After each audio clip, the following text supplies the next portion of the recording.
And he had a picture of me on there. I'm thinking, oh man, I was honored, man. I mean, wow, this is amazing. Wow. It was back in the day. Yeah. Yeah, that's going to be good if we can get him. That'll be. I would like to ask Lee about a story, and I'm sure he doesn't remember that, because Lee is the first one who gave me the confidence that I'm, let's say, above average. Because you know, when I competed as a junior in Switzerland, I was always told that you know, as a Swiss, you can't be any good. You know, it doesn't matter. You can win a Swiss championship maybe, but then once you go to the World Championship, what's always turned out to be pretty much truth up to that point, you can't really win. And Lee Haney was guest posing in 1989, 1 week after the Rimini Olympia, and I won. I did my first junior show. And he was jumping up and down, telling people around it that he never seen a junior like that.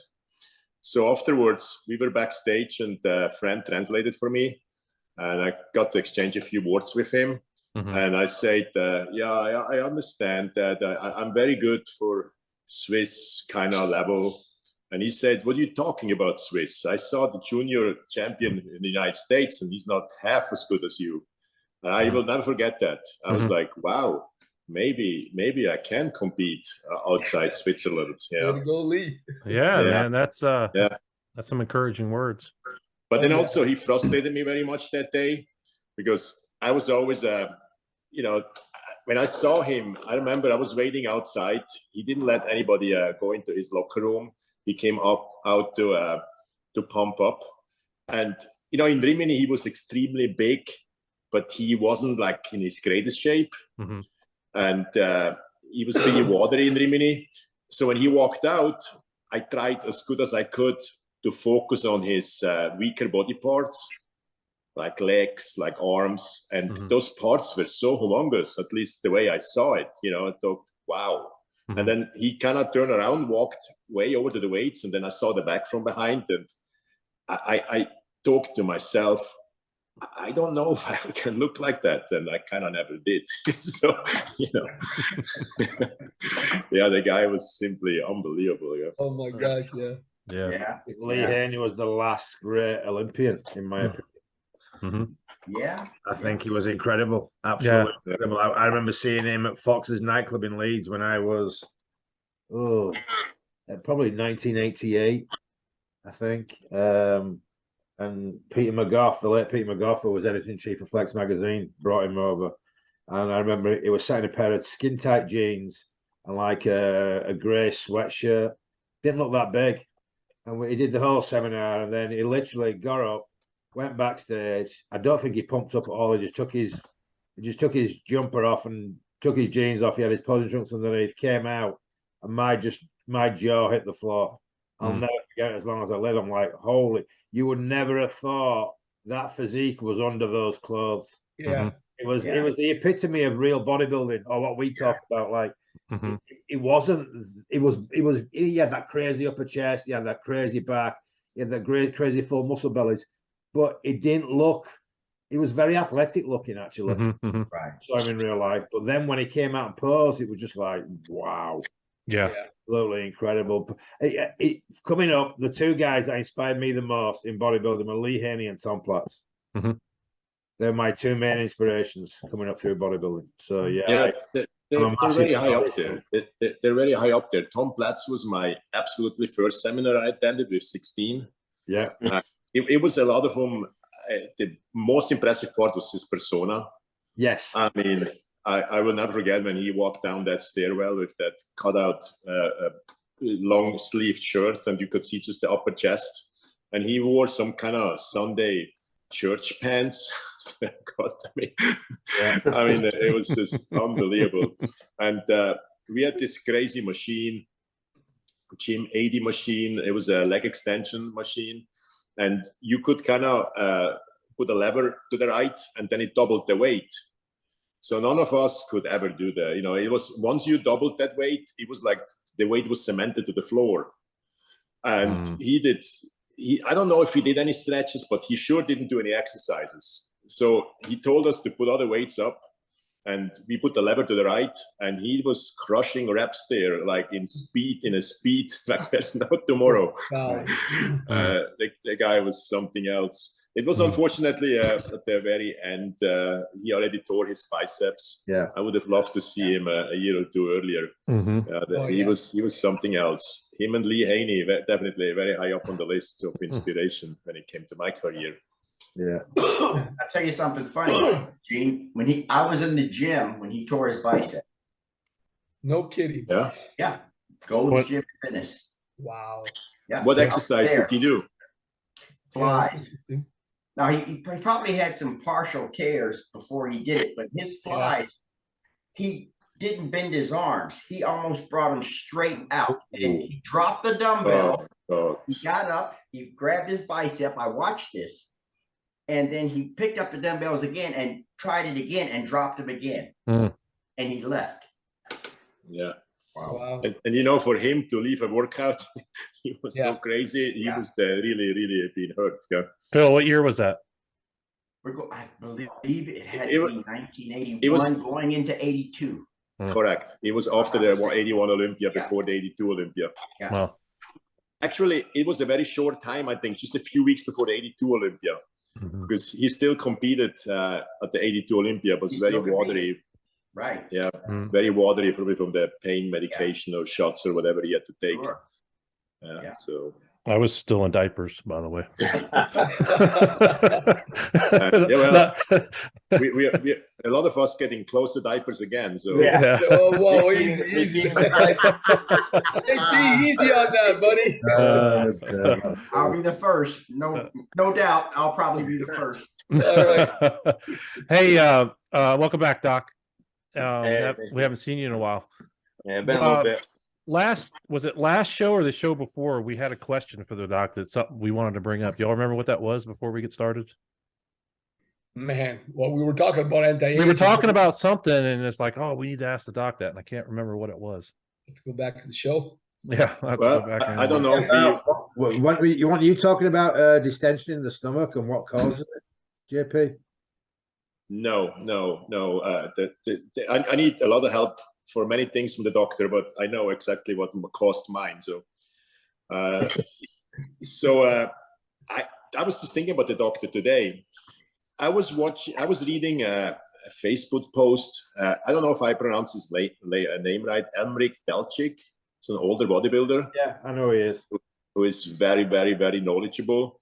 And they were talking about PCT. And somebody threw it out, said 200 milligram of testosterone is not PCT. And then, of course, there was a wide range of opinions what a real PCT phase is and what it should include. I talked to myself, that's good. We have the doctor on today. We'll see what his opinion is on that. So, if I think people throw that PCT around pretty loosely, because pretty much what happens, gym wise, hey, I run my gear, and then for 4 weeks or however many weeks, usually about 4, I'm going to run ACG, Clomid, and I'm not going to take anything and clean myself out. And that's basically PCT, which for all intents and purposes really isn't doing a whole lot. I mean, you're basically taking the testosterone, you're cutting it down to nothing, hoping that you may be able to kick yourself back in. But 4 weeks is not enough to come off of some type of cycle. Use either clomiphene, N-clomiphene, or ACG as a combo to get the testicles to really stimulate to keep working. When I do PCT for my athletes, I think Jason's done one, and I've come up with more advanced ones to where I actually go in from a piece. If we're going to spend 4 weeks, then if they're on testosterone, have been on testosterone or on it, we'll cut that dose down to either 100 or 200. But you got to remember from this stuff, a lot of stuff with hormones, anabolics, they're central nervous system driven. That's why a lot of these guys, when they get off or they have all these issues, you have beaten the central nervous system up so much with just the overwhelming high of being bigger, stronger, faster, so on and so forth. So you down-regulate the central nervous system. You down-regulate your dopamine. So on and so forth. So what I do is the first thing on my detox or PCT is I go out and clear the entire gut out. We did, remember, Jay, we did that. Remember how liver enzymes, remember how where they were and where we brought them to? And we did that what? In less than a week. Yeah. You know, I mean, so the first thing I do is go in and clear out all phases of detoxification of the liver, because there's multiple phases, clean out the GI system and clean out the kidneys. I start there. That's the first thing, because that's what's pretty much taking a big beating. What are you using to clean that out, Jason? So I use a product from Orthomolecular. You have to get it through a provider, but it's called Core Restore. What's in it? Yeah, it's Orthomolecular makes it. It's basically it's 2 different types of capsules and 1 shake. Doesn't taste the best, but it works. I've had people, I mean, coming into me with liver enzymes or function tests. So what's in the capsules? If you don't mind me asking, what's in the capsules? It's just a whole lot of binding agent, detoxification agents, a lot of N-acetylcysteine, because we're reproducing the glutathione in the liver, right? And a lot of bulking agents as well. So like when I say detox, it doesn't mean somebody's going to sit there by the bathroom, but you do notice as you run through the protocol, you can feel yourself detox, especially if you've been really toxed. A lot of people, 2, 3, 4, they feel bad, like they're getting the flu. Their joints start to ache. They get bad headaches, but all that is the liver releasing all the toxins. So is there any kind of herbal ingredients in there, like milk thistle, burdock root, or dandelion? Yeah. It's all natural. There's no medication. Yeah, so one of those were in there. Oh yeah, a whole bunch of different, and a lot of different things. Plus, it also has. So for that week that people are doing, they don't have to take anything. You don't need to take your multivitamins. Don't need to take supplements. It's got everything you need in there. Plus, and again, it's going to de-inflame the GI system, detoxify liver phase 1, phase 2, as well as help to clean the kidneys. So you can't ask for anything. That's where my kickoff point. Then the next point is going after, remember, a lot of these things are at a receptor level or a signaling receptor level. So there's multiple different supplements that I use, but then a couple of the big ones that I'll use as well for detoxifying. I'll use IV glutathione, and also I'll use methylene blue.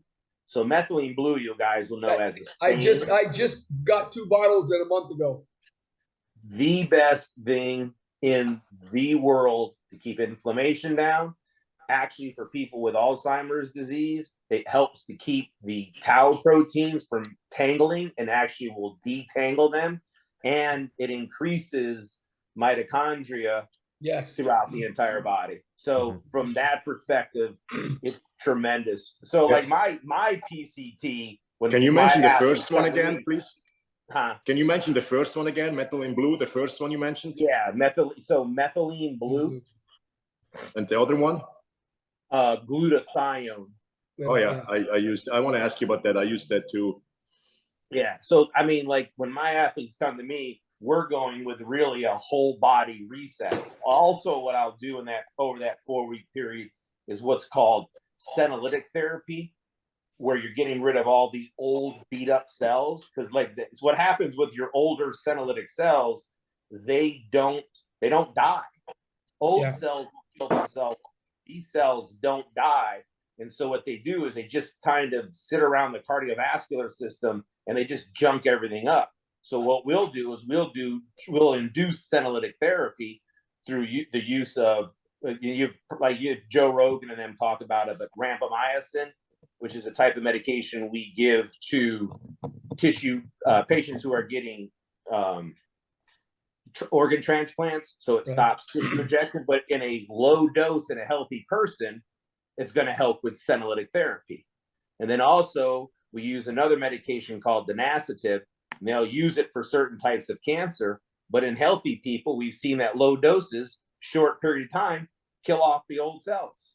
So my whole goal is when these athletes come to me and we get cleaned out, we're cleaned out. We're not going into the off season just banking off what we did during season. So Doc, you don't do you ever put anybody on a certain protocol where to increase autophagy, which obviously, as you know, getting the blood cells through like intermittent fasting, for example, which is one of the That's best one of the natural things. ways. Yeah, 100%. It's one of the things you have to do, because if you intermittent fast, now remember this is, and again, there's opinions. I'm just speaking science.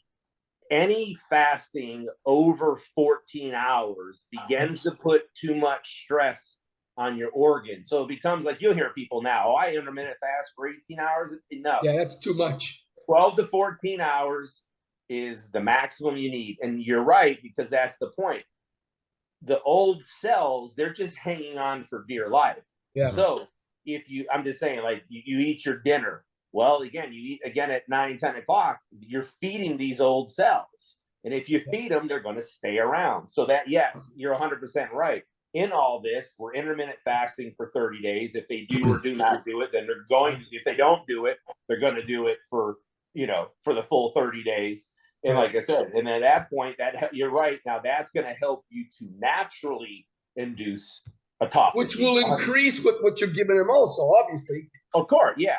Like I said, I pretty much go in there and clean the body out. Like I said, but my thing is, like, you know, gentlemen who've been competing or gentlemen on hormone replacement therapy, they need hormone replacement therapy. You can't take these people off the testosterone. It's like if I gave you a blood pressure medication and now your blood pressure is 115 over 70. Well, it's 115 over 70 because I gave you the medication. I just can't say your blood pressure is good now, let me take you off of it. If you know what I'm saying, that's the same difference. You take these people off of testosterone, you're going to crash and burn some of this central nervous system even worse. And now they're going to spend the first probably 30 days of their off season or the new starting just getting back to where they were. What's the average person? How long is that average person that you're dealing with on testosterone in the first place? Most of my athletes are pretty much on it. Been on it for quite a while. Yeah. Yeah. And I'll even do this with just my regular people once or twice a year, doing I'm not going to say PCT, but doing an autophagy, a complete body reset is pretty smart to do. Just in general, either even if you take stuff or that you don't take stuff. Mm-hmm. And then one other medication that I use is what's called apomorphine. So apomorphine increases dopamine. So during that time, so we do methylene blue, we do glutathione, we do apomorphine, the liver, the GI detox, then the two medications to induce and make autophagy more efficient, plus intermittent fasting. So, and then there's supplements as well. But that's what I do over a 30-day period if you truly want to clean the system out. Mm-hmm. And there's the same difference. If you're going to clean it, that's one thing, but you need to reset it, because just cleaning yourself out, now you're leaving yourself very vulnerable. So you got to rebuild this back as well. Mm-hmm. I have a question about glutathione. Yeah. So I started to take it regularly about 4 or 5 weeks ago now. Okay. And I'm kind of struggling with a few things. First of all, what's the ideal dosage? And then is it better to take occasional IVs or just inject regularly? So what I do right now, I take 3 times a week, 200 milligram. Mm-hmm. What is that enough? And should I switch to IVs? I love it, because what you're getting is at the end of the month, you're going to get yourself 2,400 milligrams of glutathione, which is good. I do something very similar, except every other week. So 2 out of the 4 weeks in a month, I'll do a glutathione IV push.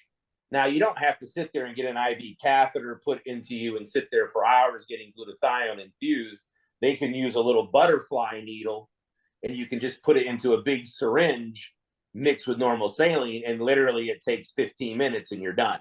We do a lot of glutathione and a lot of methylene blue IV pushes on our clinic, probably on an average of somewhere between 40 to 50 a month. And we're not an IV clinic now. You follow me? So we have a lot of people with neurological issues, detoxification issues, so on and so forth. They'll come in for that. But no, you're pretty much straight on. The 200 milligrams 3 times a week is perfect. But the only thing I would do is maybe add an IV, either a push or something of a 2,000 milligram, the whole bottle. How often the IV again?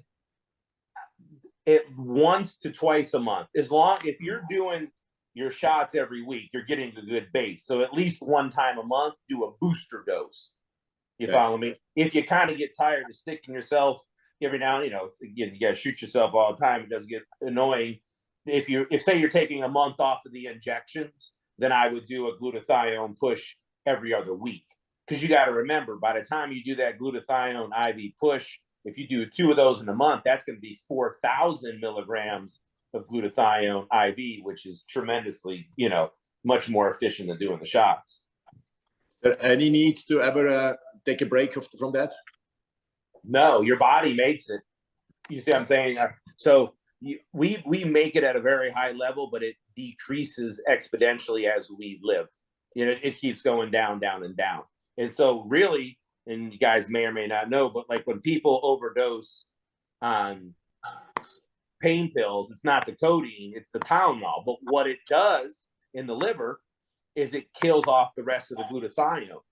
That's why people die of liver failure if they take too much pain pills. Because in the hospital, what we'll give them, and you guys have heard of this, you just said it, Steve, as far as what's in the supplement, that's why we give N-acetylcysteine or NAC in the hospital, because that's the precursor to glutathione.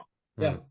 Yeah. And by giving the N-acetylcysteine, you start to reproduce the glutathione, and that's how you get them out of that. But yeah, using an N-acetylcysteine, if somebody can't get their hands on glutathione or they want to take a break, N-acetylcysteine's really good, because now you're making that whole biochemical pathway to the production of glutathione, not just doing the glutathione, which is still good. But I'm saying using N-acetylcysteine helps you to make it as well. So, it's funny you say that, because I was listening to one of the top virologists in the world today on the podcast, and she was talking about NAC and what it does for your cardiovascular system, man. And she's one of the top supplements your body could use for anything that you're using out there. Take NAC, man. Oh yeah, it's phenomenal. Yeah, great product.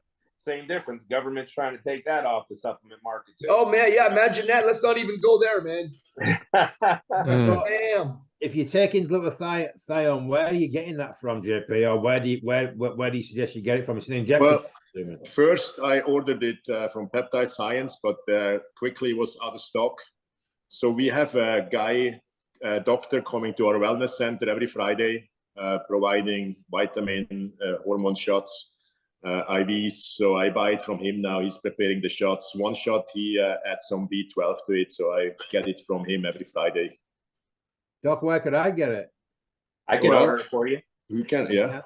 Yeah, hey, Doc, because I prescribe it. I can prescribe it. So Doc, if you can't get injectable, what about the other forms out there in capsules and stuff like that? What are your thoughts? My thing about that is that they're not stable enough that way, from what I understand, what I'm researching. You are spot on. If you're perfect. So let's put it this way. I cannot get a hold of glutathione. What should I do? N-acetylcysteine. Nothing else. You are right, because what happens with glutathione is the molecule is so small. Yeah. Once it's taken in by mouth and broken down by the stomach, it's almost non-existent. It doesn't work. Also, too, people say that, it's funny to me now is you hear the big word, oh, it's liposomal. It's liposomal. It's liposomal. That's just the good. Well, liposome is nothing but kind of a fat wrapping. Well, what happens to fat? It can go rancid. So if that glutathione has been in its package or sitting on somebody's loading dock, well, now the liposome, and I've kind of explained like a liposome, like I don't know, remember that food or whatever, like a pig in a blanket. So all it is the hot dog with the bun wrapped around it. That's a liposome. Well, liposome, it can be broken down, and then if your whole product is based on liposomal, well, if the liposomal goes rancid or breaks down, then you got nothing. You know what I'm saying? So no, to answer your question, if you can't get injectable glutathione or you can't get an IV glutathione, then the only next thing to do is N-acetylcysteine, 500 milligrams twice a day. Yep. Is there any peptide glutathione and the NAC together or no? I'm sorry, what? would you recommend taking the glutathione and the NAC together or no?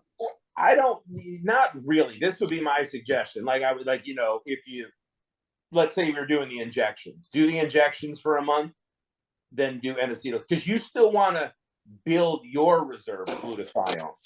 Does that make sense? You know, because if we give you glutathione, you're going to have glutathione, obviously, but you also don't want to let your body not be to produce it. So the N-acetylcysteine is the good kind of cross barrier in that. But how do you get the N-acetylcysteine? I can order that for you. I can order it for you. I just send it, like, you know, I have you in my records, my health records. I'll make a note right now. Let me put it. I'll just send it to you, and then you don't have to get it from me. I'm going to send it to you. No, it's physician based. You can just order it, and they'll mail it right to you. Okay. Yeah, Sweet. I'll send that to you. Send me that info, Doc. Yeah, I will. Yeah, I got your stuff too. I can do that. So Doc, would you recommend somebody like me who's had heart issues taking glutathione, NAC, and the methylene blue? Oh, Absolutely. It's all incredible. It's keeping inflammation. So remember, we talked about with you, cholesterol was good. You know what happened is your arteries. There was diseased arteries, and one of the biggest things. Remember the three I've talked about before. The three things with arteries. You know, the three finite responses is going to be oxidative stress, inflammation, and immune dysfunction. You follow me? So inflammation, oxidation, that's all stressful, causing injury to the arterial wall. So now N-acetylcysteine and or glutathione are hugely going to decrease that stress and inflammation. Methylene blue keeps inflammation down tremendously. But the big thing for you, I mean, you're healthy now, but with the heart attack, with open heart surgery, that heart muscle has been damaged. Well, every cell in your body except your red blood cells has mitochondria, which is responsible for cellular energy. So methylene blue does, like I said, it creates mitochondrial biogenesis, or basically big fancy word of creating new mitochondria. So no, it's not only going to help keep inflammation and vascular system down, but now you're going to cause the heart to work more efficiently, because now the heart has more energy, just like your muscles. You can provide the muscles with more energy, they can lift heavier and they can lift longer. And remember, people forget that the heart's a muscle. You know, it's a muscle. It's just like any other muscle. You know, so the methylene blue, is that an oral thing or is that an injectable? You can do it oral. You can do it oral, and you can do it via IV. I just got off of a 30-day methylene blue. If I do if any of the audience listens or they find it or take it, please, when you use the restroom, urinate. Do not be alarmed when your urine is as blue as Ian's shirt. It is. If somebody doesn't tell you that, you are going to freak out. And I'm telling you, for 30 days, my urine it looked like I was urinating toilet bowl cleaner.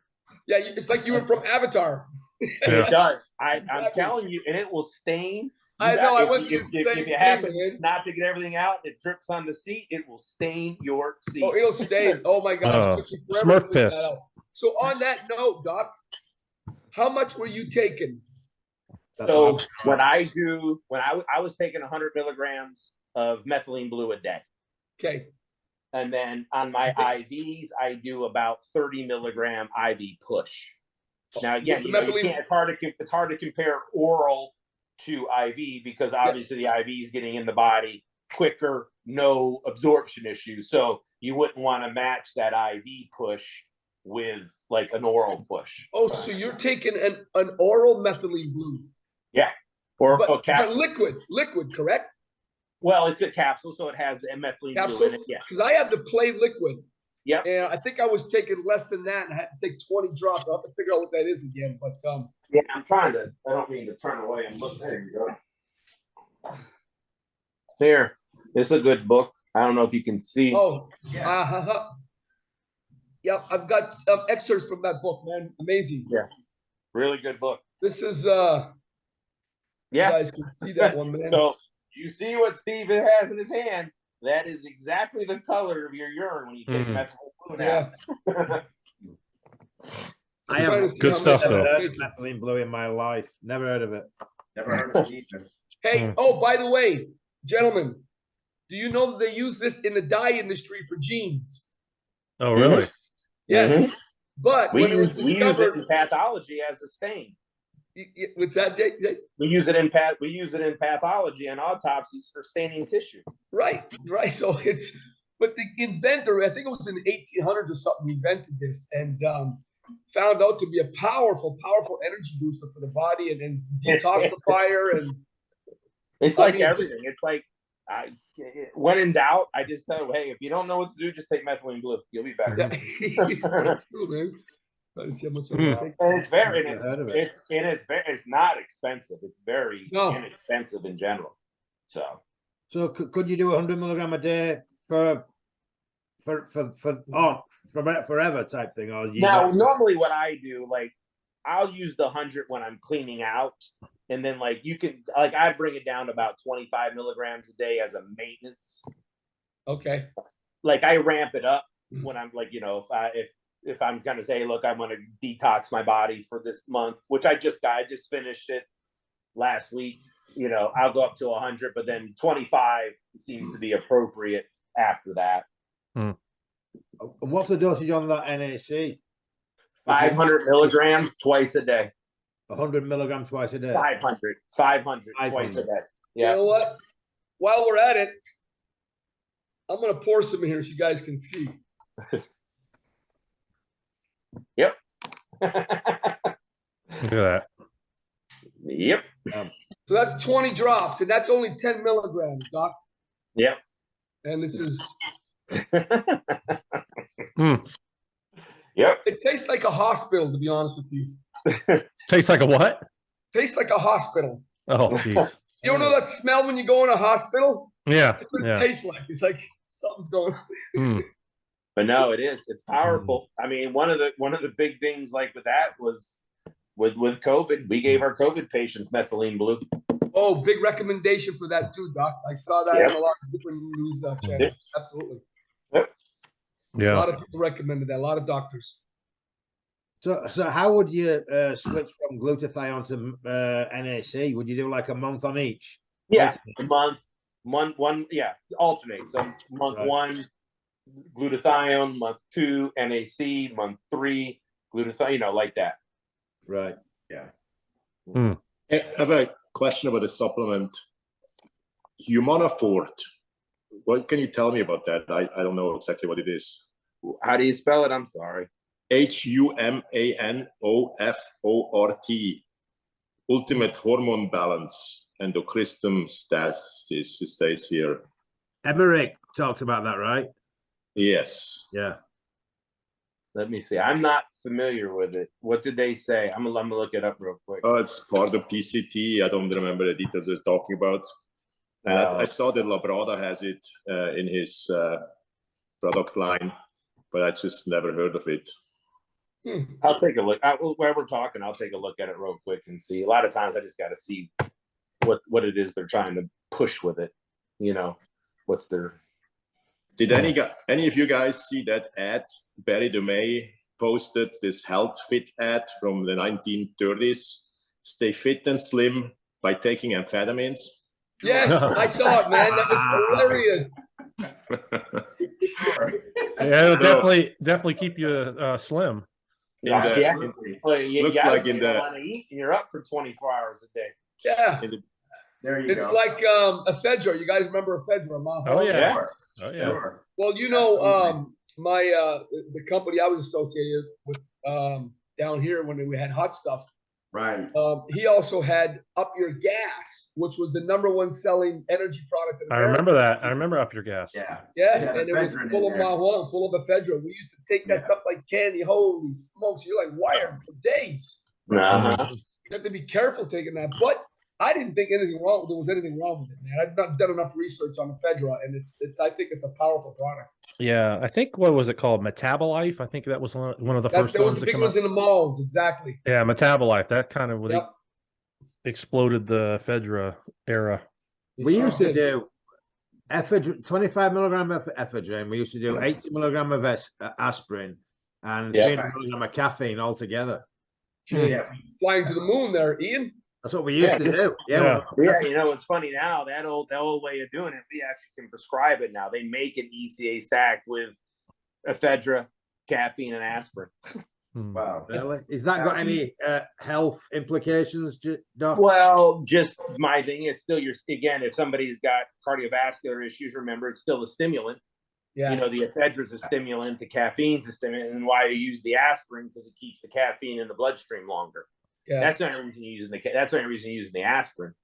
The biggest reason why they don't have ephedra supplements anymore is because the insurance companies won't cover anybody taken as a supplement in the industry. No. Also methamphetamine. I'm sorry. What is the drug they created from ephedrine? It was Methylphenidate. no, the street drug. Which one? The street drug is basically made from ephedrine. That's why we can go to buy Sudafed behind the counter. Crystal. They talking about meth? Crystal meth. Yeah, meth. Exactly. Oh yeah, we used to pop all those meth labs. They used to call it the one pot cookers. Yeah. Right. Well, now the big thing is that's why everybody wants Adderall. Because Adderall, you know, everybody wants Adderall now because of it. You know, it's an amphetamine. It's a legal amphetamine, and you get people. It's funny to me, like I don't write because it's a very highly controlled substance, so I have to send people out to like a psychiatrist. Also very dangerous, Doc. Oh, of course it is. But it's funny to me that when I get like a 40 or 45-year-old adult come in and it's like, well, I can't concentrate. I need Adderall. No, you're not trying to concentrate. You want the high. Yeah. Doc, are you finding like I know a lot of information regarding a lot of young kids are popping that stuff like freaking candy these days. Yeah. Yeah. It's like I said, it's terrible. Yeah. It's terrible. See, it's funny to me, I can always tell because there's a beautiful drug on the market called modafinil. The name brand is Provigil. Okay. See, now that is, if you're a businessman or you're a reader or you're a thinker, probably one of the most fantastic medications you can ever take.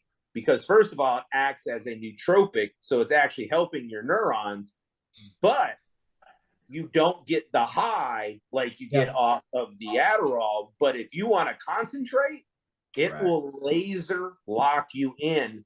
And it's funny, the harder your task, the more you get ingrained. Like if I give you a tennis shoe to tie, big deal. But if I give you a Rubik's Cube, you will literally sit there and not stop until you figure it out. But you don't get high. So that's what I have a question about that. I have modafinil in my office. I got it from a doctor, a friend doctor. I just don't have the. I'm glad you talk about it right now. I don't have the courage to take it. I'm just kind of afraid I'm getting too used to it. They're 100 milligram tablets. So if I have a very long day, like a 12-hour day in the gym, so if I would take a couple of 100 milligrams, it would not in any way affect me if I don't take it. No, like I said, if you're one of those, like I said, if you're having like a long day, you got to stay on top of your game. Take it around 10 o'clock in the morning. You'll be good the rest of the day. You're not going to be sped up like when you come home, like, oh man, this was too much. 100 or 200 milligram. I'd start with 100. Go 100 first, and if that doesn't work for you, then you can go. I don't ever like to start anybody at 200. So, Doc, what would be the long-term toxicity if somebody starts using this? Because you know, a lot of people are using that today, and they're staying on it all the time. I mean, they take it daily, I should say. Yeah, I mean, you're still, again, long-term from that perspective. Again, I'm always going to look at the cardiovascular system. It's not so much of, like, it's not like I said, it's not like Adderall, but it's still the true use of it was for night shift or swing shift workers and narcolepsy. So there's going to be this underlying effect to keep you up, which is still semi-stimulatory in nature.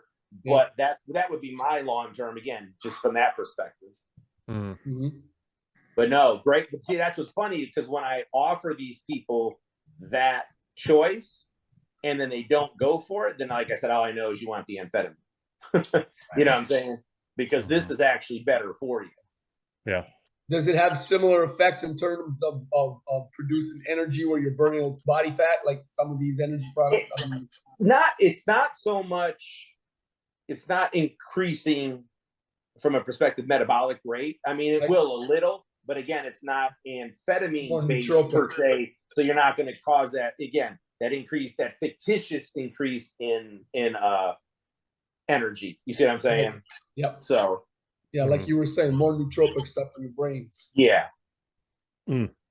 Off subject, but I know we've discussed this before, and I've forgotten. I don't have what I wrote down. We discussed metformin once, right? Yes. What is the pros and cons of metformin for a non-bodybuilder? For a non-bodybuilder, just a general average everyday person, first of all, what can you explain what that is? People that don't know. Okay, so metformin is a very popular oral medication that we give for type 2 diabetics. Okay. Most type 2 diabetics have either taken it or on it. One of your first go-to drugs.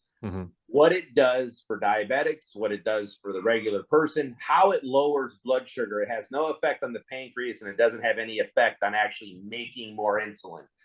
A lot of type 2 diabetics tend to be insulin resistant, meaning their body will make the insulin, but the cell's not receptive to the insulin. Okay, so remember, insulin is a very powerful anabolic hormone. It's a carrier hormone, but if it can't get into the cell, it's useless. And that's what will happen to people with insulin resistance. They'll become fat. Okay. So what metformin does is it raises an enzyme called AMPK, which helps to decrease insulin resistance. Also, our body in the liver can make sugar, but it makes it out of non-sugar products. So it's kind of like, I don't know, it's a stupid analogy, but like on Back to the Future 2, how he could put trash inside the thing to make it work instead of plutonium. Mr. Fusion. Basically, you're putting a whole bunch of junk, and then in turn, that's how it's, what the outlie is on that. So, but so that basically, and what happens is a very inefficient way of making sugar, but it slows the body down from doing that. Then, what's a really stunning fact is that diabetics who are on metformin are more cardioprotective than non-diabetics not on metformin. So you think about it, you have a disease that really messes up the cardiovascular and neurological system, is more cardioprotective than the person who doesn't have the disease. So metformin is beautiful for longevity. It mimics caloric restriction, and it decreases insulin resistance. It's very, very good. The one downfall, and it's a very simple fix, if you take, there's two things. Either you're a person who can take metformin, or you're a person who can't take metformin. And if you're a person who can't, literally what's going to happen is it's going to just eat up your gut. Like, you're going to take it, and you better be close to a bathroom, because you're going to go. Wow. And you don't got a lot of control. It'll make you bloated, make you just your stomach distended, and boy, you better get to the bathroom. So those are the people who can't take it. The only other thing it does medically is it will decrease B12 level, but that's easy. Just give somebody a B12 supplement. And so if they don't have the GI issue, you give them the metformin, you give them the B12, you send them on the way, they're good. If their stomach is just tore up for metformin, you can use another supplement called berberine. Yeah. Berberine basically acts like metformin, but without the side effects. So that's another really good one to use. Plus, from a heart perspective, berberine increases what's called endothelial progenitor cells, which are the tiny baby cells that help increase and replenish the what's called the intima of the artery. So berberine will be anything I should take. Oh, metformin, and it's cheap. Cheap. A lot of places you get it for free from the, if you're diabetic in the store, you get it for free. So does it not have some kind of negative side effects on IGF levels? Well, you are messing with sugar a little bit. So yeah. So what happens, you are right, because think about it this way. Remember, insulin and IGF-1 are going to hit a very, very close, if they're going to basically compete for the same receptor site. So now if I have more insulin working, that's going to flood that receptor. That's why we always talk about, if you're taking growth or IGF-1, not to eat for 35 minutes to an hour to let your body absorb that in, because remember, it has a very short half-life. That's why when people take growth or IGF-1, no sugar, because if you eat carbohydrates or really eat with just taking it, obviously your body's going to release insulin. Insulin is always going to beat IGF-1 to the receptor. There's no ifs, ands, or buts about that. You follow me? Also, in the pancreas, there's another type of hormone release called somatostatin. So somatostatin is an inhibitor. So what it will do is it'll inhibit or decrease the efficacy of IGF-1. So that's why you want that empty stomach. So that's, you are right, Jean-Pierre. Like I said, it can affect IGF-1. It just depends on how it's being utilized. So, Doc, That's in your why clinic, go ahead. I'm sorry. Go ahead. in your clinic, most of your stuff has a lot more to do with anti-aging. I mean, is that what you do the most there? Yeah, again, a lot more advanced. I'm not to bore you guys, but really advanced medicine, because my PhD was centered around biochemistry and physiology. So even when I do hormone replacement, cardiology is I'm a fellow in cardiology as well. But you will hear me talk. A lot of what I'm doing is at a biochemical and physiological, not just, hey, here's your testosterone. I mean, anybody can do that. You know, any one of you guys, you got spare time, you can come be my partner, because you can read labs that says H's and L's, and you can prescribe testosterone. It's not the hardest thing. But what is it doing at a molecular level? What if I give this? What's going to be the effect? How can I make it work better? Same difference. I gave you an insight on a protocol. Well, how many people are doing that protocol? Probably none. So my point is, so even if somebody's on just regular HRT, what are we doing at a cellular level to make sure everything is working efficiently? You learn it in school. It's very simple. Cell, tissue, organ system. And you guys know this in medicine here, we work on the organ system. Well, you can't fix the organ system until you fix the cell. So that's why I go back to a cellular level. So I guess I take sometimes easier medicine and I make it way more difficult, because I go a lot deeper into it. So if I already have the chance to have you here, I would like to, but we did it before, but it's many months, and I'm sure we have different or more viewers now. I would like you to kind of tell you about my peptide program again, and please tell me if I should change anything. So I run it as a kind of two-part program. One is 40 days LR3, 50 microgram daily, and then I go for 30 days to Kispeptin 10. I take always about 100 milligram testosterone a week, and then I run parallel to that. For 20 days, PPC 157, 200 microgram daily, then 20 days, TB 500, 2 milligram twice a week, and then for 20 days, KPV 200 microgram daily. Occasionally, for about 4 weeks, I use twice a week PEGMGF. And L-glutathione, I use, like I told you before, 3 times a week, 200. That's kind of my program. Then all this is about 70 days. Then I take about 10 days off, just getting kind of tired of the constant focus I need to have to, take everything. And then I start over again. Is this a program you think is good for me? No, it is. And one of the things that's pretty interesting to note is that BP157 actually, how can I say this, makes the androgen receptor more willing to take the androgens. It kind of makes the androgen receptor as a higher affinity. So taking BP157 with either your anabolics or with your hormone replacement is going to make the receptor more conducive and more ready for the androgen, which is pretty interesting.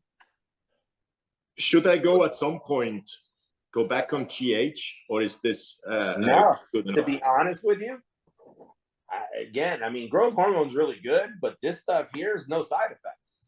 Yeah, growth hormone. JP, what is your side effect? Go ahead. Hey JP, what is your overall feeling when you use this? Do you feel certain differences when you're using this over that period? What do you notice? Well, in addition to daily cryotherapy, I know I have very, very low inflammation levels compared to the past. I can tell you one example. I used to have very big issues in any form of massage I got when anybody went to my shins to the outside. since I'm on this program, you can just go do a deep tissue massage on my outer shins, and I'm doing totally fine. Wow. I just feel very good in general. I have 3 times a week, very long days in the gym. I have no problem to get through it. And I maintain with a minimum of training, I think a pretty incredible size of muscle with a very like average diet. I mean, I try to eat enough protein and fats every day, but I'm not good when it comes to being disciplined with carbs and desserts and stuff like that. And I think I'm just still a very, very big guy, considering that I train only 3 times a week for 45 minutes. Yeah. And take really no steroids other than the 100 milligram testosterone a week.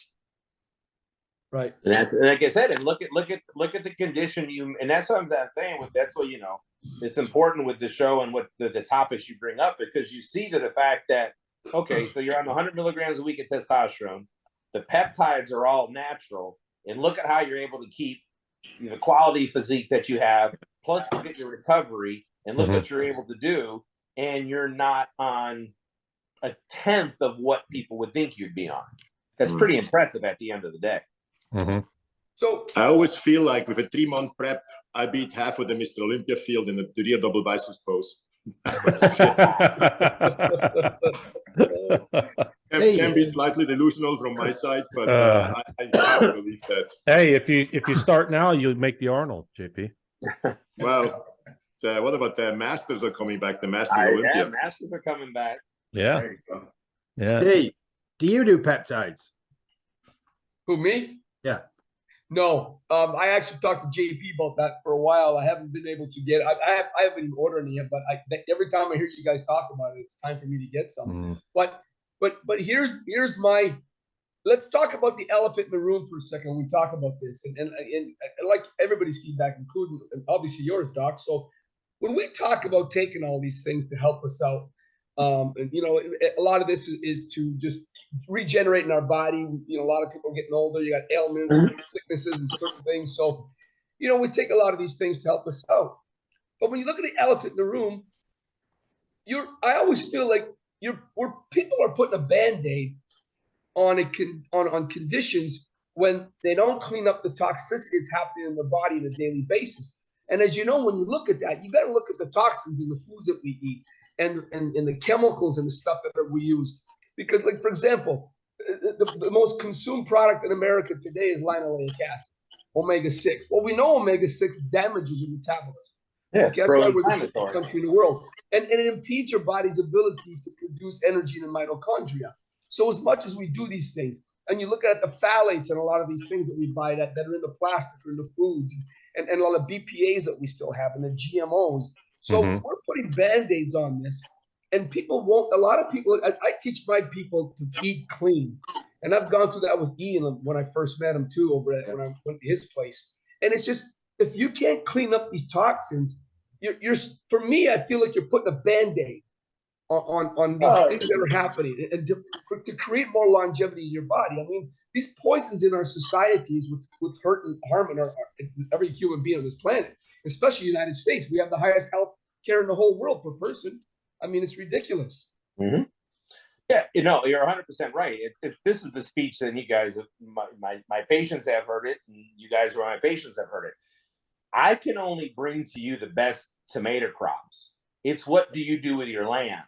Because if you don't till it, greenhouse it, fertilize it, my stuff's only going to do what needs to be done as much as it can, but it's never going to flourish. And that's the point. So you are right. So what I was getting, like we talked about at the beginning of the show, doing, it doesn't have to be, you can take that PCT, call it whatever you want, but that should be done at least biannually. Second of all, another thing too, another great way, like you said, you know, unfortunately we're in this world, and no matter how clean we do eat, you're still going to be exposed to toxic and everybody's toxic burden. So another great thing that I do with my patients, we just signed a patient today, a lot from a detoxing, depending on how bad they are, chelation therapy. Chelation therapy is huge. My cardiac patients, they're doing chelation IVs a minimum of once a month, probably for the rest of their life. But chelation is going to go in, pull off the toxic burden from within the tissue, which is huge. The same difference. You know, that was the whole point of why I developed my quote unquote PCT cycle, because somebody's taking anabolics, they finish their season, they take a month off, and then they go right back, they go right into their off season. Well, what have you done to your land to make it more receptive when you move into, because we don't. All we do is you adding this on top of a system that's not good. So now I got to take more. I'm just saying, if I was taking 200 milligrams of something, now I have to take 400 milligrams to get the result of the 2.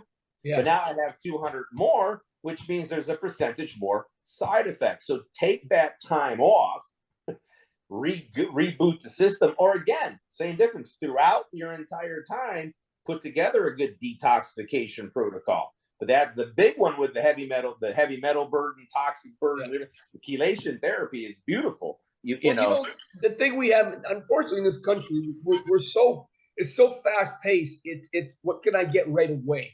You know, people don't want to prepare things anymore. You know, it's like if you want to cook some pasta or some rice, I mean, you know, you got to get something that's non-GMO, not as a toxicity. Tomato sauces, you got to look for tomato sauces that are organic, because most tomatoes, like if you look at like a list of what's called the Dirty Dozen Clean 15 of fruits and vegetables, well, on the Dirty Dozen, it is 12 fruits and vegetables you should never, ever, ever eat conventional, because they're loaded with pesticides and herbicides. You have to buy those organic. Whereas the Clean 15, you can eat those conventional because they don't spray them. But it's teaching people that, because, like I said, if you don't eliminate some of these things out, yes, you can't eliminate all of them. You just forget it, man. Because our society is, the toxins in our foods are just through the roof. But it's like you have to go back to school almost. Read labels and look at what you're putting in your body. Like I said, omega-6 is in everything. And that is one of the biggest diseases in our country. That's flourishing of diseases in our country is omega-6. But if people don't, it's that old saying, they want to have their cake and eat it too. You got to make changes in that avenue. And a lot of people they get lazy. They don't want to make their food and prepare them. You know, I mean, I encounter that all the time. Hey, what's truly organic? Unless you grow it yourself and you know what goes into it, what's truly organic? That's right, Phil. And again, you have to learn the aspects of that industry. You have to know what to look for organic. Right. Just because it says organic doesn't mean it's healthy. Doesn't mean that's another thing you got to research that stuff. Yeah. But I mean, you know, it's not easy. That's what I'm saying. It's hard to get there with trying to eat clean, man. Yeah. Yeah. Very hard to do. Well, it is true. But then you look at, you know, if you not jump on that part of things, but how much more expensive is it to eat clean? It's very expensive. So they know this. They know this. I mean, you think about it now, the way prep is very expensive. I mean, like I said, me and my wife will go to McDonald's with our daughter. You're talking about spending $35 for dinner at McDonald's now? Oh, Jesus. You know what I'm saying? But take that same meal and really, again, you know, I'm fortunate now in the position I'm in, but people don't have $1,000 a week to spend on groceries. What does that family who makes $40,000-$50,000 a year combine? Yeah, they can't. What do you buy?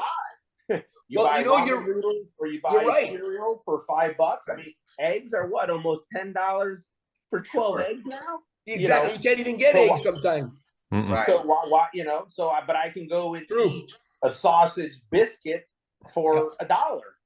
You know, and that's what's sad. But you know, pushing people I have to reiterate something you just said, and it's kind of like there is a way for you to eat clean and good, but yes, it takes a lot of effort. And I've developed that over the years, and it's not easy. Trust me. Like I said, I spent time with Ian going through a lot of that stuff, man. It's not easy. But unfortunately, now because of the rates of food prices, man, you're right. You can't do it anymore hardly anyway, because everything's up through the roof, for crying out loud, man. Very hard. What are you gonna do? You can't. You know, they always have these. Oh, you got to eat better. Okay, well, I eat. Holy mackerel! Never mind. You know, I need a roof over my head, and I need to get back and forth to work where I want to eat healthy, and I've got to get another job, you know. But they know that. I mean, like I said, that's why you can still get, you know, buy one get 4 free of candy bar at the front counter. You know what I'm saying? You don't get, you don't get your good stuff. But that's like I said, but there's your, this, but there's your checks and balances. So what can you do? So if you're going to do A, then to counteract that, you're going to have to put some effort into B. Because if you just do A, which is negative, and you don't do something to counteract it, again, that's like I tell my patients, look, you don't worry about not wanting to know what's going to happen to you, because it's going to happen. You're not going to, you know what I'm saying? So you just got to try to find that happy medium. Okay, hey, I know that I'm going to have to not get this the healthiest, but in order to offset, I can do this. And that's what I'm saying. From my perspective, there's your detoxification. There's your peptides. Like I said, the peptides are phenomenal. I mean, you can read on those all day. There's so many different things now. Like I said, muscle building, mitochondrial health, boosting the immune system, helping with GI health, just helping your hormones to work better by taking a peptide. And these things are great because they're natural, 100% natural. It's beautiful. So what peptides help mitochondrial health and general health? So MOTC -s, MOTS-C. That helps with mitochondrial biogenesis. It's a real good one. The number 5, amino. So 5-amino 1Q. It's another one that's really good for mitochondrial health. There are so many peptides out there that that's the problem, man. That's right. You got all these numbers that I know it's confusing. That's why I don't use them, because I can't figure out what's what. I talking to somebody who's into motorbikes, and they reel off all these different motorbikes with different numbers, and I have no idea what they're talking about. Right. Like JP, peptides. How did you pick the peptides you were going to use? Look, I study as much as I can, but at some point it's like restoring your house. You have to make a decision. So this is kind of I talked about this with the doctor before, what makes sense and what not. And at some point, because if I keep going, yes, there's always I should have this one and that one and this one. I just made this decision. It works very well for now. I'm sure willing to listen if I have to replace something or add something new. But like I say, at some point you have to make a decision. Otherwise, you're just going to sit there forever and say, look, it's too complicated. It's too much. I won't do it. And that's not going to be an option, for me. When you look at all the benefits. When you sent me to that site, JP, I was lost. I'm sorry. Go ahead. I apologize. I'm sorry. I was just saying, when JP sent me to that site, Peptide Science, I was lost. Trying to read up all this stuff. I was reading everything. It's like, holy smokes. That's where I am. I'm completely lost. I don't know what I'm supposed to. I don't know what will be beneficial to me and what won't. Like, out of the peptides you take, JP, which are for muscle size? Because I'll be honest with you, I don't care about muscle size. I'm big enough. I don't want to be. Well, it's not so much muscle size, but using IGF LR3 that's kind of helping you for not falling apart. I mean, it's not that you're going to start to gain tremendous amount of muscle here. But, as we get older, I mean, I still don't want to have to call my neighbor when I'm 90 to open a can, or something like that. Yeah. So it's more about that. And, Stephen, I totally get it, with the food and I try, but I made that decision for me. I try to eat as healthy as I can, but there's no way that I will not eat the crap I eat sometimes. It's just part of my life. I enjoy it so much. I get it. It's life. Checks and balances. I'll give you an example. I had a bottle of wine during the playoff games here last Saturday.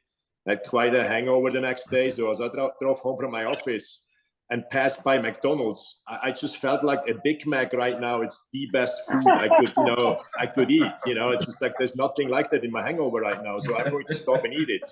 But yes, you shouldn't do it every day or 3 times a day. And I tried. No, JP, I did that last week. I actually did a bottle of wine watching the game. And there's no way I'd have a craving for McDonald's the next day. Hell no, man. Yeah. But what I do need to I need to figure out a little better when to do detox, how long, and what to take. I think some detox occasionally, and if a little bit intermittent fasting would be good for me. But if then, what should I do? Like, do it twice a year for a month? Yeah, I have a lot of people that I deal with, and I make them do it 3 times a year for 2 weeks. In terms of, a lot of people like to go on. There's people talking about a complete fast. I'm sorry, man. There's validity to it, but you just can't do it in our lifestyle. So I have my people do 1 week, 3 times a year, but it's cleansing foods, higher plant base, a little bit of small amounts of protein, lots of water, but just flush it with all kinds of vegetables and different types of herbs, like the ones you were talking about while I asked about, Doc. You know, and I make them go on a dandelion, milkfish, and burdock root. Ashwagandha is really good. But taking those high fiber vegetables and fruits and plant foods, and beans are phenomenal for that. It just flushes you out so damn good, man. Yeah, And it just, yeah, you're going to be going to the bathroom, but you're knowing that you're cleaning yourself out like crazy. And it's amazing what it does, how you feel after a couple of days. Hey, there's something you guys are talking about, and I'm getting a little confused about that, the omega-6 part. So I should stop taking omega-6 supplements? Well, see, linoleic acid damages your metabolism, JP. It all depends if it's mixed with omega-3 and omega-9. If it's just omega-6, you're taking too much, because omega-6 it's in everything you eat, especially when you go up. I take 3 and 6 twice a day. Okay, so the 3 is higher than the 6, correct? Because it has to be higher.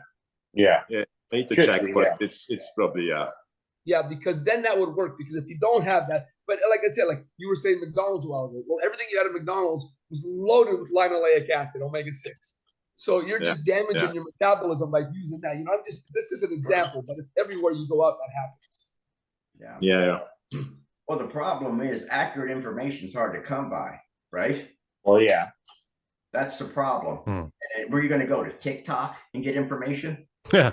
You know, and that's what happens. It's just hard to come by. Yeah. But Ian, one of your points, and I can help you out. Remember, yes, I know the guy who owns Peptide Sciences. We've actually worked together. He's a fellow PhD as well. But yes, I agree. Just like with you, Jason, you look at him like, all right, forget it. There's 70 of them. I don't know what to do. You know, I have no idea where to even start. But you take a point of what JP was saying. And so this is what you kind of do is, yes, it's overwhelming, but it's just like anything else when you walk in the gym. What supplements do I take? It takes time. But then we kind of like lay out a priority list. Okay, what do we, here's the peptides for immunity. Here's the peptides for recovery. Here's the peptides for performance. Here's the peptides for neurological health. What do we want to work on? And you can't go wrong with them. So what I'm saying is like, hey, look, I want to put a little more size on, but I need to help myself recover. Okay, so maybe a IGF-1 LR3 mixed in with a TB500, and it's kind of like just like not, but it is. It's like running a steroid cycle. This one worked really well. This one didn't. If I mixed these two, I really got the best benefits. This one I didn't. You can start piecing these together. You're not going to make a mistake, but you don't have to do all of them. But you kind of pick, like, I know that if I'm sick, I'll use something like a thymosin alpha-1, which increases immunity, as well as there's another peptide called LL37, which destroys bacterial cell membranes. So if I'm sick, I'll take those two peptides together, along with my other my immune up regulation stuff to get better. If I'm recovered, hey man, I hurt my shoulder a little bit training here, then I'm going to jump on TB500 for the next month and get myself better. They are overwhelming, but once you kind of learn about all of them, you know which ones to use. And then it also gives you options to use other ones. Just like, hey, I'm using an example. Hey, I like Masteron. Well, I don't want to run that year round. I'm going to use Anavar or something. Same difference. I'm going to use IGF-1 LR3, but next I want to increase my appetite, get a little bigger. So I might use GHRP6 or MK677, Yes, the average person you go and look at, I don't even care if you've been bodybuilding or if you've been around the game, you go look at these peptides and you're like, oh my Lord, because there are so many. Well, my criteria was, although I feel like Ian, I don't want big muscles, but clearly was muscle and inflammation. And then I looked for something which might help my heart, although, I'm still a little skeptical about my heart, although stress tests and so was all very good. But then the last test, the echocardiogram was denied by my insurance. So I'm still a little bit on the fence on that. So I wanted to find something which might strengthen my heart a little bit. So that's kind of what my criteria was: muscle and inflammation, anti-aging. That's why the L-glutathione came in there. That's kind of how I chose mine. And then for example, I came across this peptide VIP. Mm-hmm. And I was reading about it, and I tried to get into some the limited studies they have there. And I felt like, okay, that's something I would like to try. It was very, very hard to find any kind of dosage. So at some point I made my mind up. I ordered the vial and I took it. And I don't know if it was a coincidence. The first 2 days I was coughing quite a bit. So I was kind of thinking, okay, maybe it does clean up my lungs a little bit. I don't know what it is, because I read something about that. But then I did it for a month. Everything was very good. The very freaking last day, it's kind of hard to get everything out of the vial. And I ended up having double dosage in my syringe. Mm. So I thought, okay, I'm not going to inject it back into the vial or only use half. And it's a peptide, for God's sake. It's not that I'm injecting a heroin here. So I took the shot.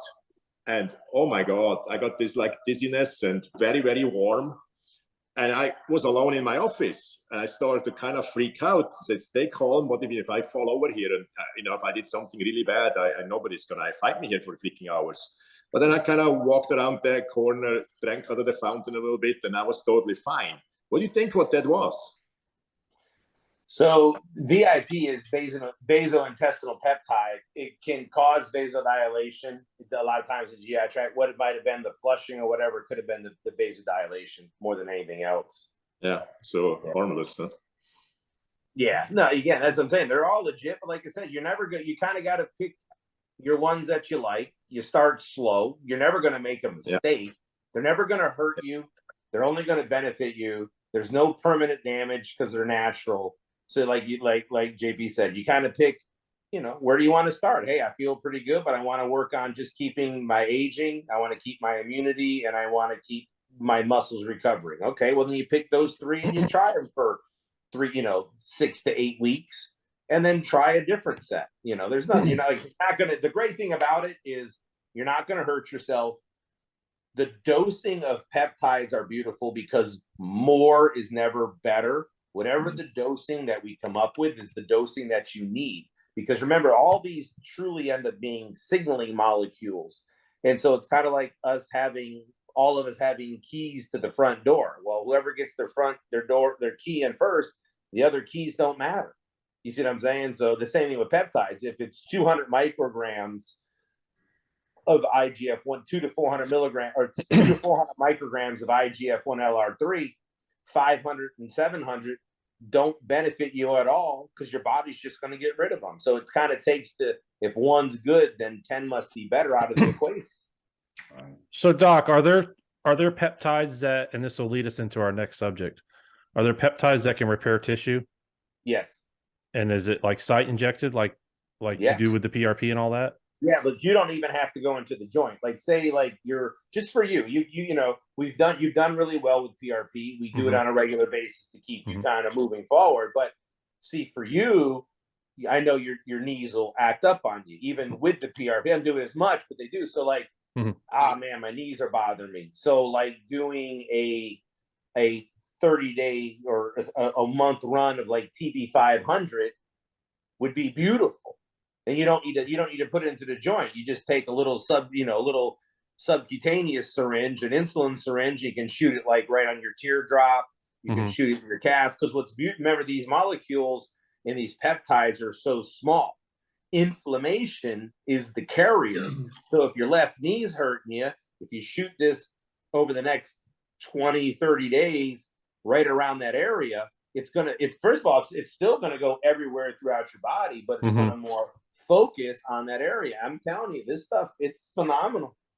It's fun. Like I said, so that's an easy one. That's just something a lot of my guys, man, I tweaked my shoulder. All right, go run the 30-day run of TB 500. If it doesn't work, go 60 days. Yeah. You know what I'm saying? If it doesn't, go 90 and then take a break.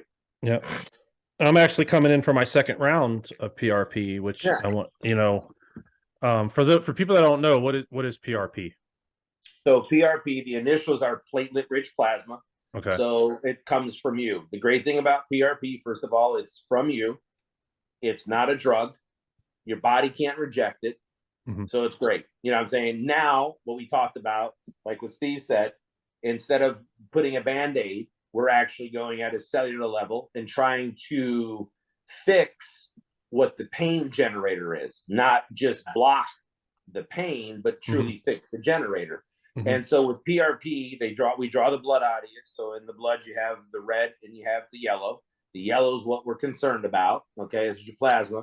And so then what we do is you spin that down until you get a little buffy coat called PPP, which is platelet poor plasma. You pull that off, you respin it. So we have, then that is what yields the PRP. And then we inject that right back into the area, be it the hip, the shoulder, the knee, a torn muscle, anything in that regard, hair restoration, anything in that regard you can do.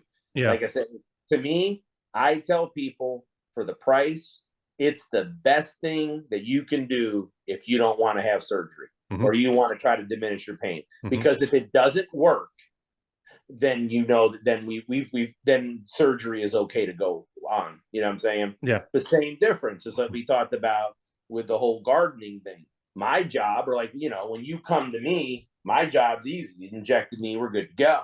It's what are you doing at home? What's your fluid intake? What's your protein intake? What are you doing to rehab and recover? Because like when you come to my office, I just went ahead and planted all the best tomato crops. But then I kind of leave it up to you to see what shakes loose. So if the environment is just, even though say you might be the healthiest person, but it didn't work, then we know the environment is shot. So we need to go get a new environment. And PRP is still good pre-surgery and post-surgery for recovery and healing. But I tell people for the price, I mean, it's phenomenal. Again, you're talking about getting cut on. You're talking, you know. Oh, I've got my share of that, and I'm actually coming off of a partial patella tendon tear, which you know, and I think it's healed now, but it still has that soreness and the pain, which you know. And what what we're going to heal, which is the body's way of healing, is but you're laying down scar tissue. Well, scar tissue is nothing more than basically kind of like concrete without rebar. You follow me? It'll heal, but it's not as strong as it needs to be. So there's still that chance that, hey, I feel better. You go do something, now you blow your patella out. You follow me? Probably the best case to date, and it's not a big case, but we had a gentleman with a pec tear, and he actually tore it from the sternum. He didn't tear it where we would normally tear. So there was off the bicep. So he tore it off the sternum, and it went. It was basically like if you take my finger and trace it, you could see the indentation in the chest. So literally, when I was learning how to do this, I'm like, "Well, give this a shot." So we did peptides along that groove, and we shot PRP along that groove. Within 6 months, the new MRI showed 100% healing with no scar tissue. I mean, that's amazing. So he has the brand new chest muscle in that area. There's no more deficit. It completely healed, but it healed brand new tissue, no scar tissue. Wow. How does that differ from stem cell? Because you see a lot of, especially a lot of bodybuilders that say, well, the PRP didn't work, so I'm going to go get stem cell. So stem cells are the next step up. Okay. Now that, like I said, there's one more step, but now you're talking a substantially larger cost. I was going to say that's a lot of money. Depends on where you get them. Again, there's controversy here and there. The stem cells I use do come from a tissue bank, but I use Wharton's jelly, which contains everything. So it has stem cells, growth factors, mesenchymal cells, basically the whole beef stew. I don't take out any ingredients. Okay, you get everything. So like I said, stem cells, mesenchymal cells, growth factors, all that stuff, exosomes, it all comes from Wharton's jelly. So that's what we use. Now, stem cells are blank cells. So wherever we shoot them, they're kind of going to sit there and figure out what they need to become. Once they figure out, okay, I'm in a knee, I need to become collagen because there's a tear in this ligament, it starts to produce collagen. And it literally does it at the rate of like the penny a day and double it, exponential growth. So when I do my peptide protocol is we do peptides, our PRP, we do We do peptides 2 weeks prior to the procedure. Then whatever place we're injecting, we inject PRP with the stem cell, because the PRP is a thicker solution. So it lays kind of like a scaffolding down so the stem cells can stick in there nice. And then what we do is 2 more weeks, the week after, we do peptides again. And then if you're down in my area, then you work with my rehab team, not physical therapy, but rehab team for a month. We do all that in one package. A lot of places will just do stem cells and send you on your way. Me, I said, if I'm going to do something, then I'm putting absolutely everything that I know into it. And again, now that's the cream of the crop. That's the best of the best. You know, now that gets a little bit more pricier, but same difference. It's not nearly as pricey as what some people would think, and or not nearly as pricey as what people are charging for just stem cells. Right. Because again, you got to remember, guy, you know, that's why you got, you know, your audience, you guys have me, because there's a lot of bullshit out there too. There's a lot of non-licensed or licensed professionals who can't do it, who'll just go hire somebody to inject stem cells or PRP. They'll invite you to dinner, give you this big horse and pony PowerPoint presentation, and say, if you sign up today, we'll give you a blank amount off. You know what I'm saying? And so they come and they'll charge, you know, stem cells. I don't know. I know what I charge, but there's some people for a CC of stem cells, they'll charge $3,000 to $4,000 for that. Hey, Doc, I hear a lot of people going to Mexico for stem cells. Yeah, well, because it's cheaper. Right. But then when they find out what I do, they just fly to me. So I can't tell you how many people have called me like, I'm going to go to Panama. I'm like, well, how much they charge you in Panama? 15 grand. I'm like, well, I do it for $5 if you want to come see me. Never mind, they cancel a trip to Panama and come see me. Right. But like I said, my thing too in medicine is people are like, well, how do you do that if they're charged that? Well, because I know how much it costs. I don't exploit people for their illness or their injury. I know I'm not dumb. I know what it takes to keep the lights on, and I know what type of lifestyle I want to lead. But the rest of the money goes into savings for my patients. I mean, I could, you know, now the protocol that I do down in Miami goes for about $25,000. The protocol I do in Panama is probably between $10,000 to $15,000. Could I charge that? Absolutely, I could, and it would be fair because I'm still doing more than they're doing. But at $5,000, the person who works at Walmart still has a fighting chance to maybe do this. But if you're asking them to make a $20,000 or $25,000 investment, they don't. So my point is being able to provide these type of services that people think are unreachable to the average everyday person. Yes, $5,000 is a lot of money, but if you're wanting to avoid surgery, you can come up with that, and the success rate is probably over 90%. So. Why do you think it's not really working for Ronnie Coleman? Is it just too late? Too shocked. He's just beat. You got to remember, when we talk about regenerative medicine, there's got to be something to regenerate. Right. You can't start from nothing. So I got to tell people, like, you know, say this is like a ligament. Well, if this is nice and strong, if it's tore, like a partial thickness, we got something to work with. Right. Here, I can't make this happen. That's got to be surgically repaired. But if we're working here, we got something to work with. Ronnie's case, like for myself, like I said, I'm planning this year for surgeries, but like my back, like, you know, with the herniations in my, as an example, the herniations in my entire lumbar, giving myself stem cells or PRP is not going to fix that disc. It's the vertebrae collapsed on it. The disc is blown out. It looks like a pancake. So it's not going to push it all back together and make it nice and neat. I have to have it surgically repaired.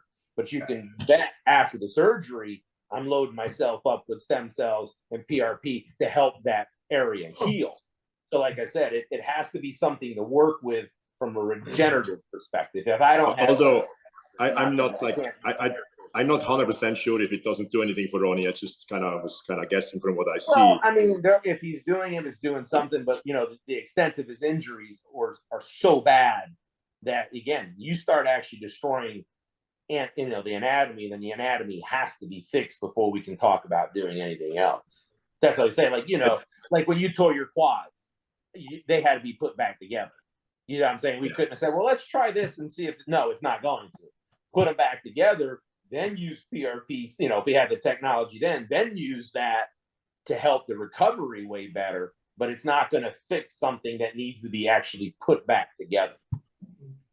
Yeah, a friend of mine just went to Puerto Vallarta, and I think he did both knees, both shoulders, and the fifth one, I think it was a general healing, like heart, organs. He paid for each one 5 times at $3,500. Okay. Wow. Yeah. So 7, yeah.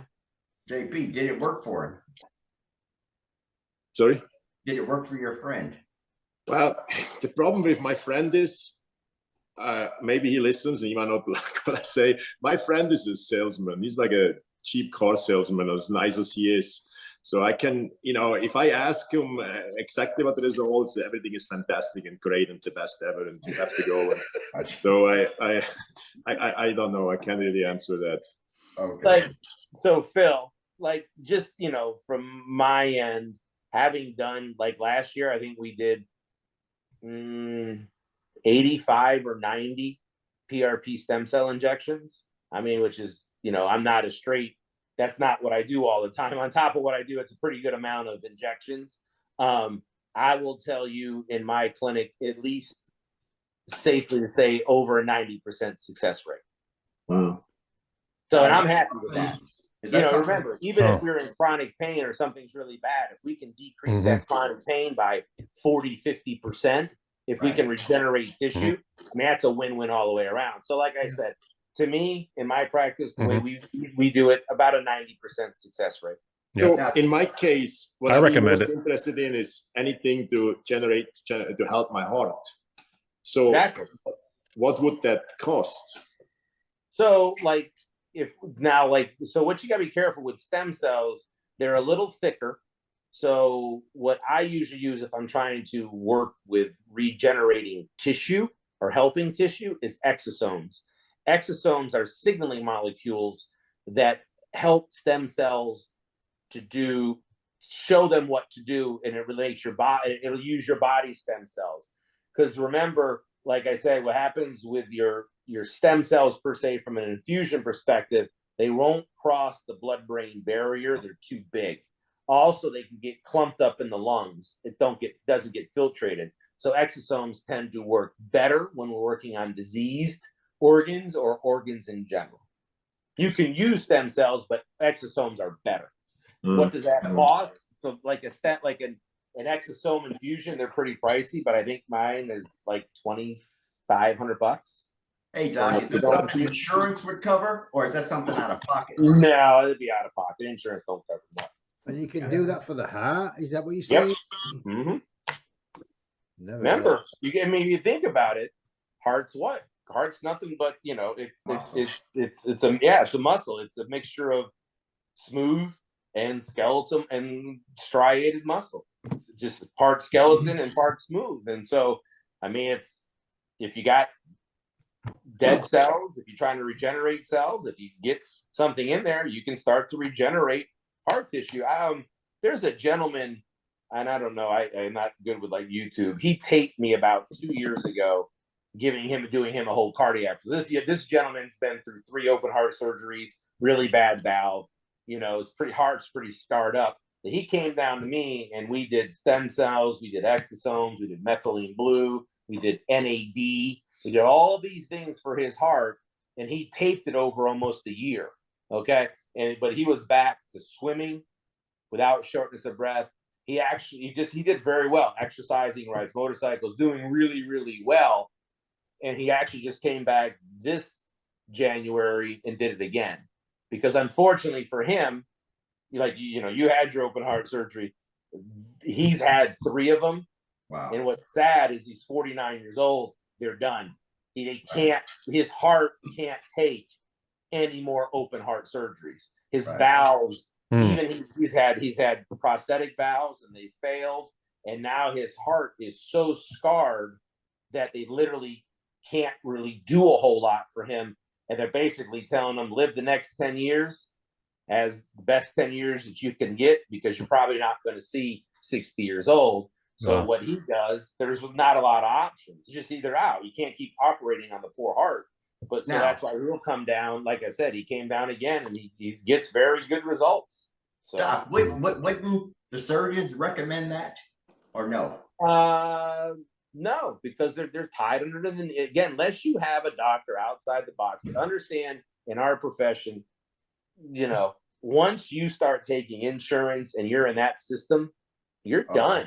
You're not providing care. You're providing what the insurance tells you to So do. true, man. It's unfortunate because you get a lot of doctors get bad connotations, but it's not their. I mean, no, it's not their fault. They didn't know what they were getting into. None of us went to school and came out like, oh, well, okay, I'm going to have somebody tell me what I'm going to do for the rest of my life in order for me to make money. So no, they're never going to tell you about stem cells.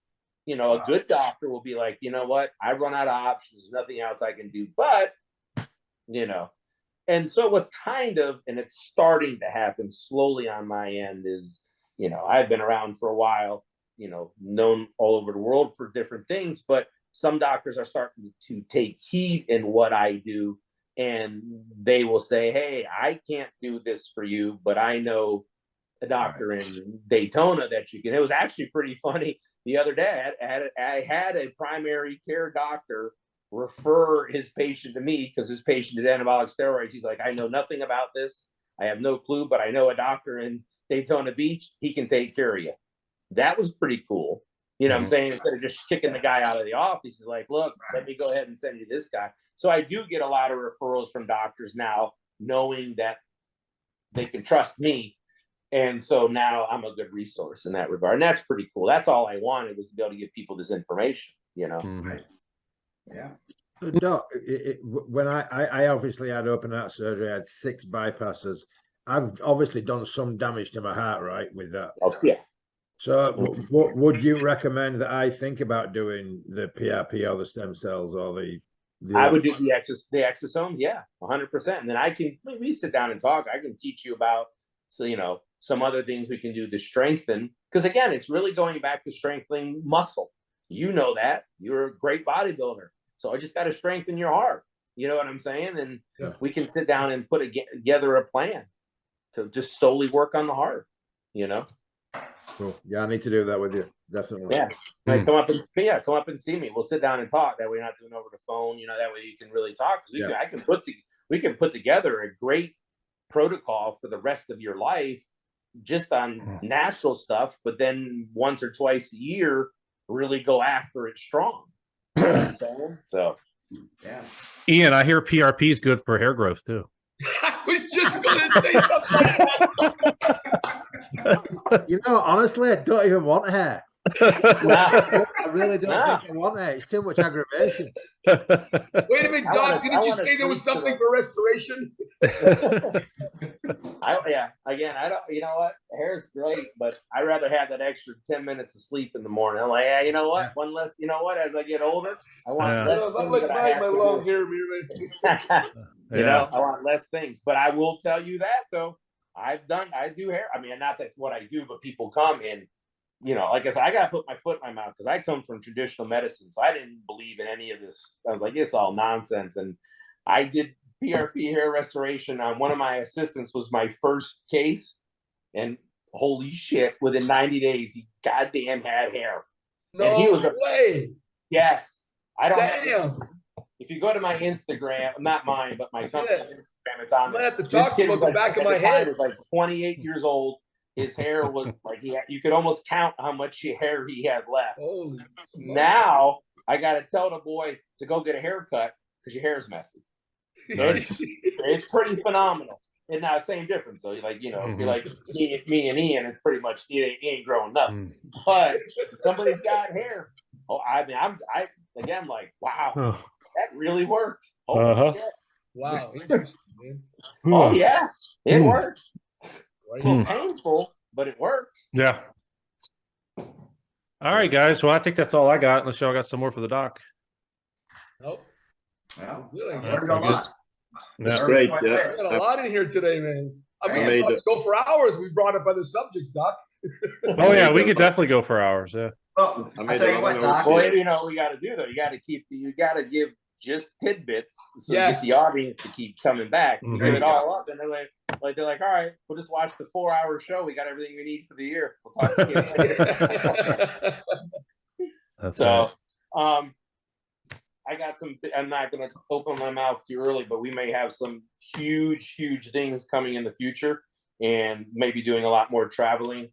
So, if this stuff starts to pan out like it do, might do some more podcasts. Might introduce you guys coming out in certain places, make some visits, do some really kind of cool things. If this all Awesome. pans out, it's going to be big for the bodybuilding world. Awesome. Had some meetings with some very high up people in the IFBB.